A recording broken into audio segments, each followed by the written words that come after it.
Episode 3। बिना छुए गर्भवती। डॉक्टर के कमरे से बाहर निकलने के बाद का सफर आरोही को याद नहीं रहा। पांव जैसे अपने आप चल रहे थे, लाश की तरह। माँ का हाथ उसके कंधे पर था, लेकिन वो स्पर्श किसी दूर की चीज सा महसूस हो रहा था।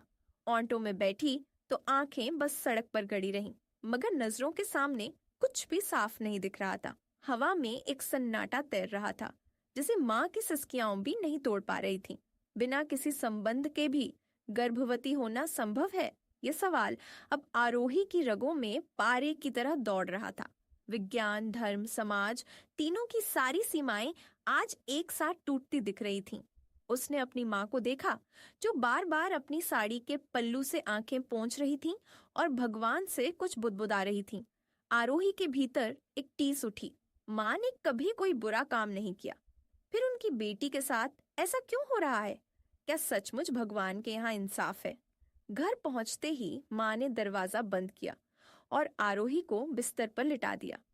मोहल्ले की किसी आंख ने अगर यह दृश्य देख लिया तो बात जंगल की आग की तरह फैल जाएगी। आरोही को होश तो था, लेकिन वो अपने भीतर कहीं खो चुकी थी। माँ ने पानी का गिलास उसके होंठों से लगाया। बेटा, हो न हो, ये कोई बहुत बड़ी बीमारी है।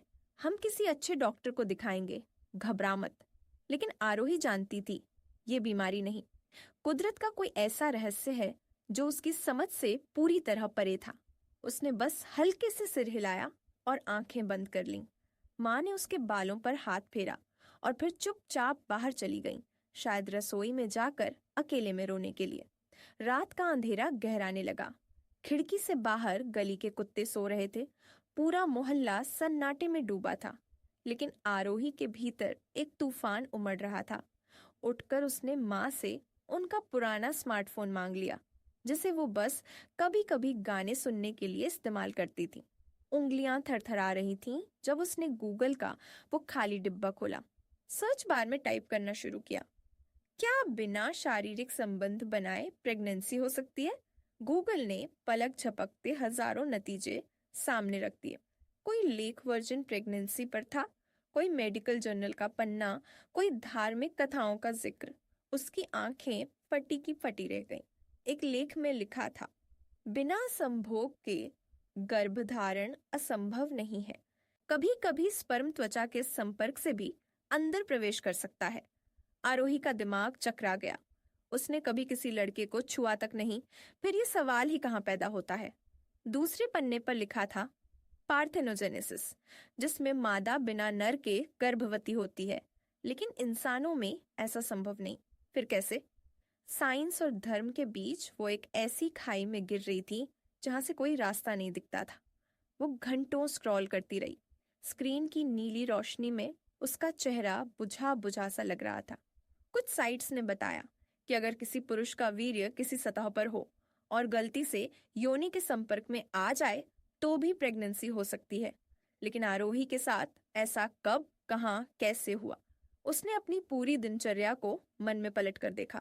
सुबह उठकर घर का काम, बर्तन, झाड़ू, कपड़े। बाहर तो वो कभी अकेले निकली ही नहीं, किसी ने उसे छुआ तक नहीं। फिर ये गर्भ उसके पेट में पनप कैसे रहा है? उसके मन में एक भयानक ख्याल आया, क्या सोते वक्त जब वो बेहोशी की नींद में होती थी, कुछ ऐसा हुआ जो उसे याद नहीं? इस सोच से ही उसकी रूह कांप गई। नहीं, ऐसा नहीं हो सकता। माँ हमेशा घर पर ही रहती हैं, सारा दिन साथ होती है, रात में भी वो पास के कमरे में सोती हैं।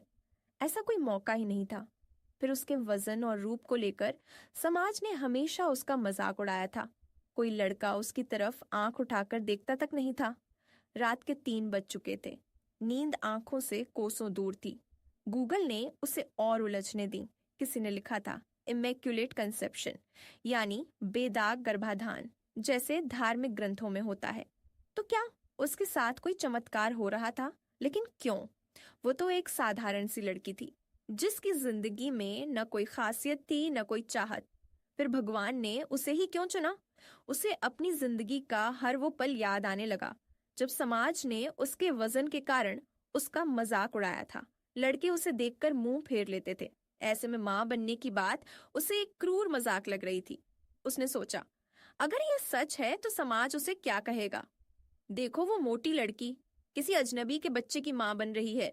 पड़ोस की शर्मा आंटी, गुप्ता जी की बीवी, कॉलोनी की सब औरतें, उनकी चुगलियों की आवाज उसके दिमाग में गूंजने लगी। वो फफक फफक कर रोने लगी, मगर आवाज नहीं निकाली ताकि माँ जाग न जाए। तकिए में मुंह दबाकर उसने आंसू बहाए। सवेरा होने को आया। आसमान में हल्की लालिमा फैलने लगी। पक्षी चहचहाने लगे। आरोही की आंखें जल रही थीं, शरीर टूट रहा था। वो करवट बदलकर लेटी। तभी माँ चाय का कप लेकर आई। बेटी, सारी रात जागती रही क्या? कुछ खा ले, तबीयत खराब हो जाएगी। आरोही ने सिर हिलाया। चाय का एक घूंट लिया, मगर स्वाद नहीं आया। उसकी आंखें बंद होने को आईं। थकान के मारे उसे हल्की सी झपकी लग गई। माँ ने सोचा सो गई है। धीरे से कमरे से बाहर चली गईं और जाते जाते दरवाजा हल्का सा बंद कर दिया। कुछ देर बाद सूरज की गुनगुनी किरणें खिड़की से छनकर आरोही के चेहरे पर पड़ने लगीं। रोशनी की वो सुनहरी चादर उसके माथे, नाक और बंद पलकों पर फैल गई। उसकी नींद खुली ही थी। अधखुली आंखों में सुबह की रोशनी चुभ रही थी। न चाहते हुए भी उसने करवट ली और तभी उसके पेट में एक अजनबी सी हरकत हुई, जैसे अंदर किसी ने पुचकारा हो या पानी में किसी मछली ने पूंछ हिलाई हो। पहले तो आरोही ने उसे नजरअंदाज किया। सोचा गैस होगी या फिर रात की बेचैनी का असर। लेकिन कुछ ही सेकंड में वही हलचल फिर हुई। एक हल्की सी फड़फड़ाहट, बिल्कुल नन्हे परों की तरह, किसी तितली के पंख जैसे उसके भीतर फड़फड़ा रहे हों। आरोही का दिल जोर से धड़का।